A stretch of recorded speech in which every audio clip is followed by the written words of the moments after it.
You are listening to Insights from the Conference Board. Welcome to DEI-Logue, part of the Human Capital and Insights podcast channel here at the Conference Board. With this particular series, we're going to be posting every couple of weeks. We'll feature speakers from our upcoming DEI conference taking place on May 24th to 26th. And joining us today, I'm delighted to have with us Sofia Bonnet. She's the Director of Diversity, Inclusion and Belonging at Github. And as with all our guests on this podcast, she's going to be speaking at the event in May. So welcome, Sofia. Glad you could join us today. It's my pleasure, John. It's been years of collaboration, so this one more thing just makes me very happy to be able to contribute. Well, we're glad to have you, and certainly your input in a number of things that we've been doing at the board in DEI has been appreciated over the years. Perhaps we could just start, if you could just briefly explain who Github are and your role there, and then we're going to talk about an article you wrote and posted on LinkedIn a few months ago on privilege by association. So if you just share a little bit about Github for us. Absolutely. My role at Github is dedicated to what we call the people pillar. Github has a strategy that is based on platform, which is our product, philanthropy, which is a very strong arm of our activist nature of our population, our policy, which has to do with everything that we do around the world regarding regulations, but also standing up for certain topics, and people. So I am dedicated to the people pillar on everything that is dedicated to diversity, inclusion, and belonging. And Github, for those of you who may not have heard of Github, the first thing I can say is maybe you want to ask somebody in the Gen Z, because they will have heard of Github. But it's basically the largest software platform that we have in the world, rising up in the coming years up to 50 and maybe 100 million users, a platform where all developers come and do code together collaboratively across boundaries and across frontiers and languages. It's a very inclusive product in itself. So, as I said, we want to talk today a little about privilege, which obviously is an issue that gets a lot of discussion nowadays. And I think a lot of people sort of make the mistake of thinking that white men like me have privilege and maybe other people don't. And so I'd like you to maybe talk a little bit about this piece that you wrote, Privileged by Association, and some of your life events that you kind of identify as having given you privilege in terms of your own work. Absolutely. So one of the interesting things that has happened to me as an immigrant is that I have the benefit of observing things from a couple of angles, just because I was raised in another environment, in another culture.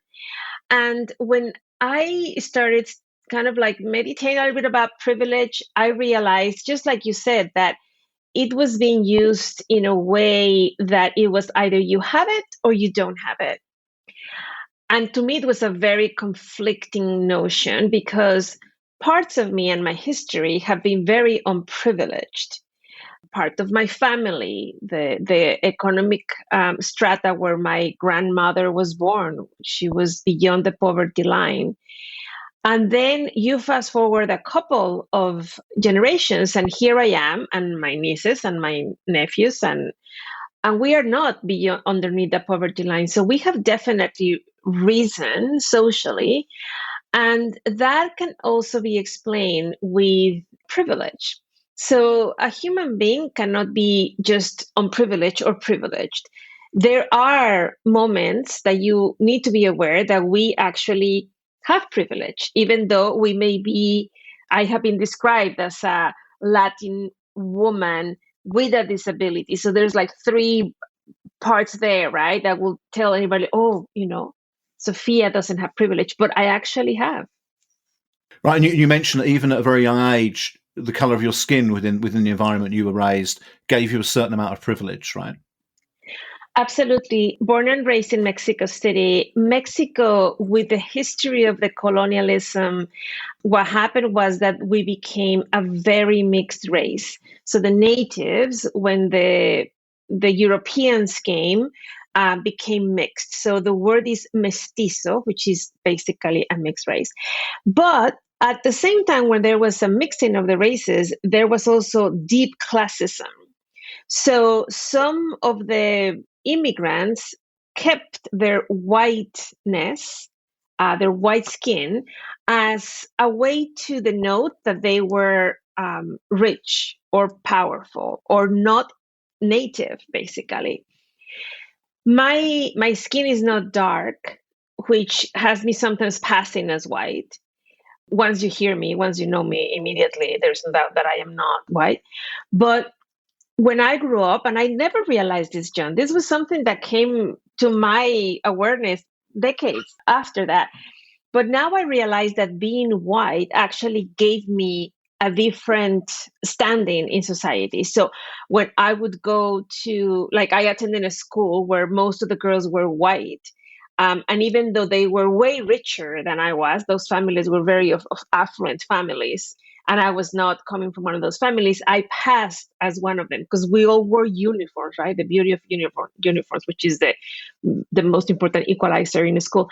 It didn't give me that sense of being different or ostracized, because in that sense I was the same. So being white, my skin white, the colorism actually worked on my favor because I was treated as somebody that had money or power or belonged to a class that was richer. And so I mean, that's sort of one kind of privilege, which is sort of innate, and that you had nothing. There's nothing you could do either way around that, and that's a sort of a social construct into which you were born and grew up.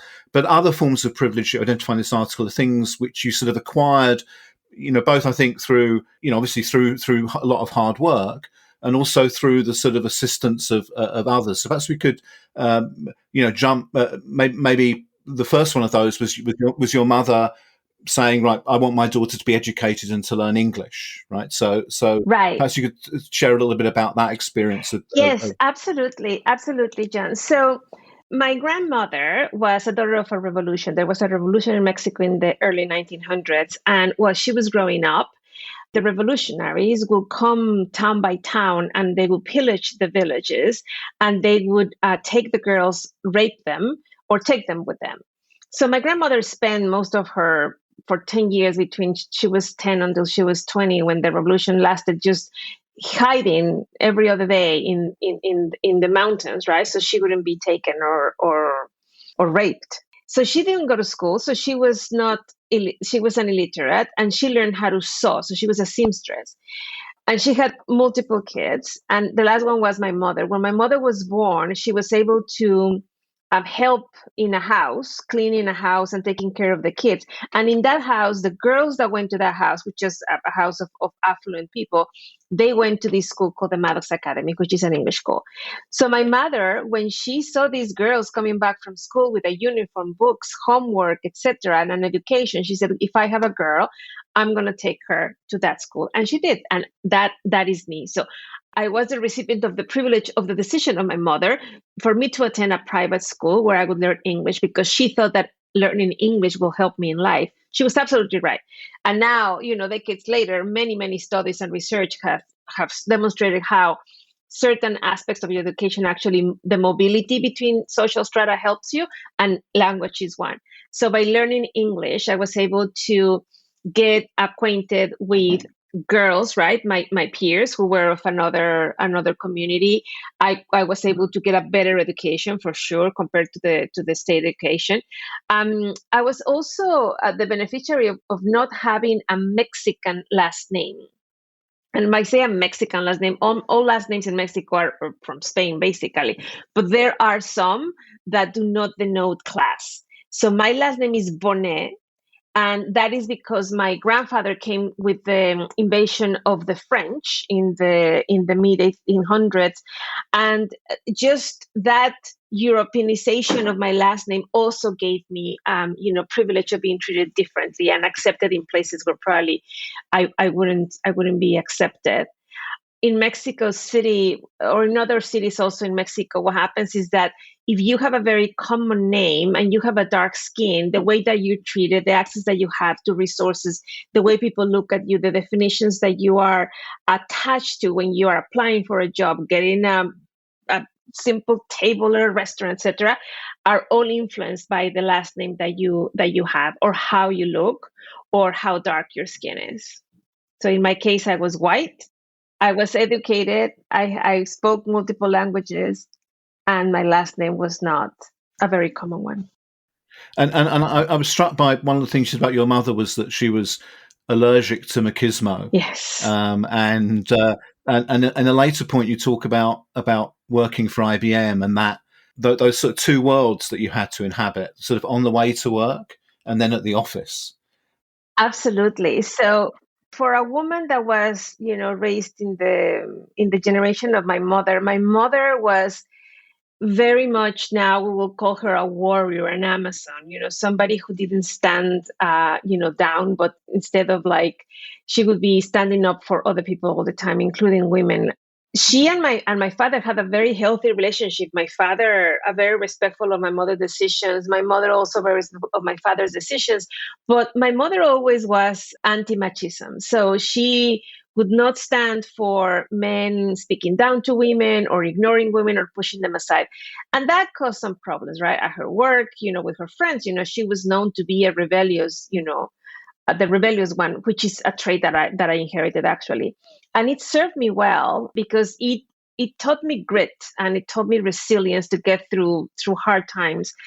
My experience, for example, in Mexico City, which is unfortunately continues to be a deeply machist society, I would get up very early to go to work, and mass transportation was always probably and continues to be insufficient.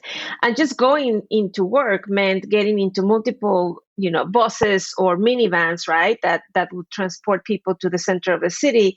And just being surrounded mostly by men, and there was no space, right? So everybody was like against each other, and I could get harassed. Physically, touching, inappropriate touching, the things that they would say to me, like very close to my ear, they were very vulgar. And that was a reality that I had to live just to get to work. But what happened was that I decided to work for a company that was an international company like IBM. And the moment I crossed the doors of IBM and I showed my badge, it was like I entered a safe space. I was treated with respect. And this was, mind you, John, these were the same Mexican people. It was just kind of like the environment and the expectation of behavior inside of the building was very different, right? And my voice was heard, and I was able to do my work without that noise of having the inappropriate looking at your body, the murmurs of characteristics of your body, or just the comments, the bad jokes, the sleazy comments. There was no space for that inside of the building, which was my heaven, right? And then I would step out and deal with that all over again, going back, home. So I guess in that workplace there with the international company, again, you encountered you probably didn't call it that then, but that's what we would have called allyship. I mean, you talk about the way in which one manager in particular sort of really cared for his people and helped particularly women who'd been abused in domestic situations, and so that was allyship, right? But wouldn't have been given that label back then, presumably. Exactly. We didn't call it allyship, but the truth is that they were real role models and champions of equality in that sense. I would be remiss to say that there were not machist and attitudes, right? Because it's not like you hang your misogyny at the door. You are one individual that crosses doors and not. But it was way more under control. It was watched. There was a vigilance around it. There was specific instructions that women needed to be considered for promotion, and that we needed to have mentors, and all those practices, John, really made me associated with that privilege, right? So instead of working for my mother, for example, worked for the government, and there was definitely a very different environment, in the government offices in Mexico, where women were mostly secretaries, and all the men were the ones in power. In IBM, at least we had a couple of executives that were women on the top floor, right? So that is a very different environment, and one that makes you also, like, what I learned from IBM in Mexico was that there was a space for me to be who I am without without being only a woman or only short or only Mexican. It was like what I was valued for was what I thought, my work. And that gave me a lot of self-confidence that I could continue to grow anywhere I wanted. You sort of return to that, I think, when you talk about being an immigrant in the US, and you say, being an immigrant, you constantly have to change characters. You've got the inside one and the outside one. And that while that's exhausting, it's also what builds stamina. Yes. I also, through IBM, I met my husband, who is born and raised in Massachusetts.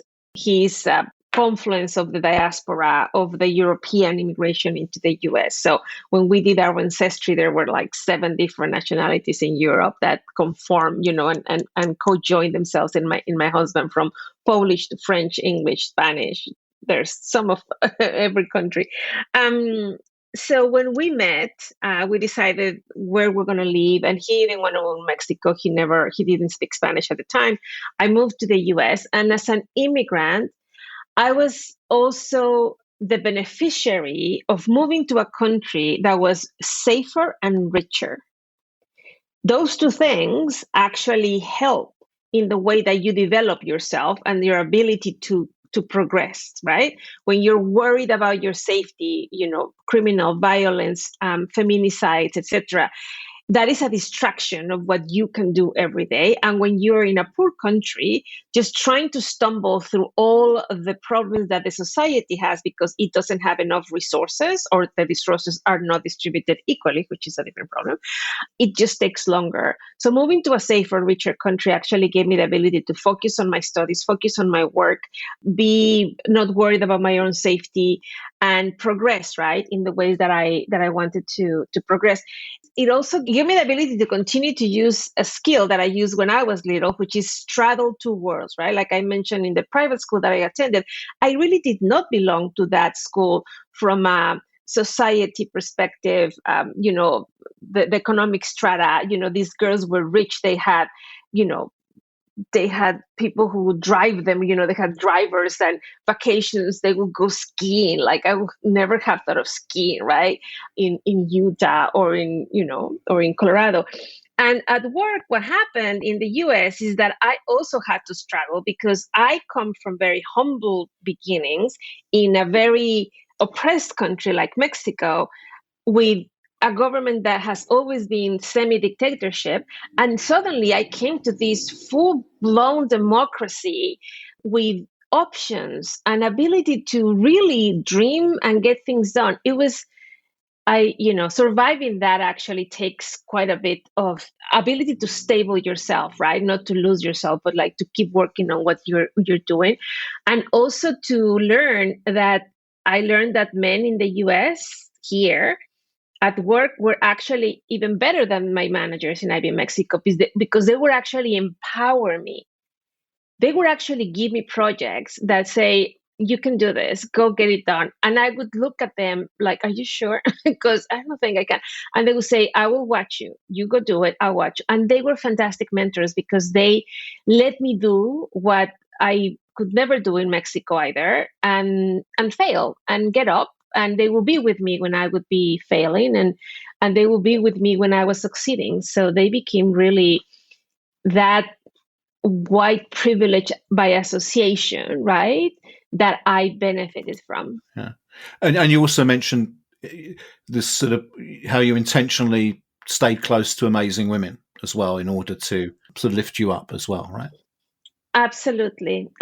So one of the things now that I look back that I didn't realize I was getting the benefit from is all this energy, time, and investment of sharing their best, counsel and time of very, very strong women who were probably maybe 15 years ahead of me on a career path. And they looked at me, and because they saw me, I was probably eager and hungry, right, for their mentorship. They took me under their wing, and I let them instead of fighting them, because I also saw others that would say, like, I don't need that person to vouch for me or to be my sponsor. And I would be like more than eager to be taken under their wings. I also learned how they dealt with the, I'm going to say, misogyny at work that is, still pervasive in many work environments. But I would see them, John, like not talk back to those who were trying to silence them, but very masterfully listening, taking in it, listening to the feedback, and then not reacting with a strong emotion, which was always my thing. I was always known to be passionate, and by that, sometimes you lose your point, you lose the ability to influence others because your emotion gets over. I learned from these women to master that art of take a deep breath, listen, don't overreact, and pause. Sometimes a pause is like the best thing that we can do in any situation that gets too heated. And I would have never learned that from my Mexican role models, I can tell you. It was the ones who I work with here in the US who taught me how to do that in a way that benefits everything, including what we're trying to do, not only my position or somebody else's point of view, but what we're trying to accomplish, right? This is how we would do it. Yeah. So yeah, it's been a bit of a whistle-stop tour through your history here, and I recommend people, find that the piece on in LinkedIn. I don't know if you published it anywhere else as well.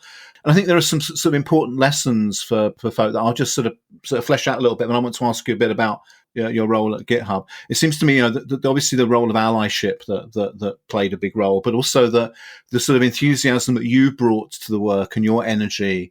That allyship wasn't like, people just sort of helping you along. It was that you were actually driving your development. Yeah. This notion of there's some privileges that you were sort of, you have through no fault of your own, that you're sort of born with, but there are privileges that you acquire along the way, and that there's so much more to privilege than just the color of one's skin or one's gender and all those sorts of things. And I think also this notion of this covering that you speak of, where you're kind of having to be two people in two different places, whether it's home and school or home and work. And perhaps we can just sort of talk a little bit about that, because your role at GitHub specifically includes belonging. How has the sort of things that you've shared with us today informed the way in which you create a culture of belonging at GitHub? Perhaps that would be a good place to kind of close in terms of your current work there. My current role, in the last probably 8 or 9 years, I've been just going deep into this world of inclusion. I am a human resources generalist at heart. And then in the last years, I found both my calling and a tremendous passion for this type of work. Somebody like me that has gone through different countries, multi-language, a very stringent education, a very devoted, work environment. What all that has done for me is that I use that to practice empathy. And empathy is such a key characteristic of anybody that works with people in general. It doesn't have to be in human resources. Anybody that is a leader, empathy is super important. So I try to relate to what the feeling, the emotion, and the experience is on somebody who is lagging behind or needing more attention, or in the structure of a company, they need to be pushed up, right, with intention instead of like letting things happen, naturally. The other part of what my association by privilege has helped me is to translate to an audience who may not be as close as I have been to lack of resources, lack of attention, being victim of machismo, etc. And many of the individuals in power in most of the companies that are very successful today are probably not that close to that society or economic layer to understand how difficult it is to advance, how difficult it is to get a scholarship, to get an education in the US or in another country that would get you into one of these, very important, successful companies. So a lot of the times that ability to translate what it is, right, in their lingo that they understand is one of the key parts of my job, right? I need to be able to demonstrate that there is not only a business case, but a moral case for inclusion, but also doing that with empathy, understanding of the reason, and then with a very clear outcome. We don't do inclusion because we are good people. We do inclusion because we need to focus on equality so that this world functions better, and that the rifts between multiple groups in society are aided by better understanding. So it is not a hobby, and it is not nice to have. It is a must. So that ability to practice empathy, to translate from one side to the other one, right? Those who have never had this experience of being underprivileged, is one of the key things that I try to do at work, with a lot of respect, obviously, for everybody, but also with a very clear voice. I think the enemy number one of diversity and inclusion is silence. So having a voice, giving a voice, having that voice be not only heard, but actually that it motivates action, is one of the things that I try to bring to work more and more every day. Okay.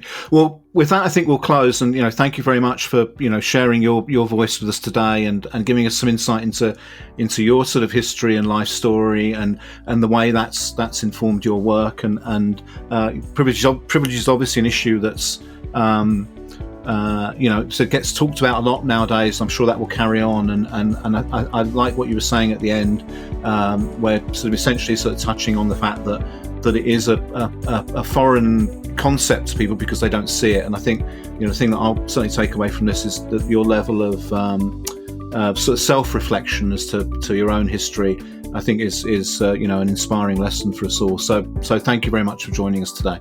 Of course, Jen, it has been a pleasure. Looking forward to the conference. It's going to be fantastic. Yes, it will be great to continue this conversation in May. So thank you very much. This has been DEI-Logue. Thank you so much for joining us and listening to this episode. Make sure you sign up for Diversity and Inclusion, the virtual event happening May 24th to 26th, where Sofia will be one of many folks sharing their experiences and insights. Thank you all very much. Goodbye.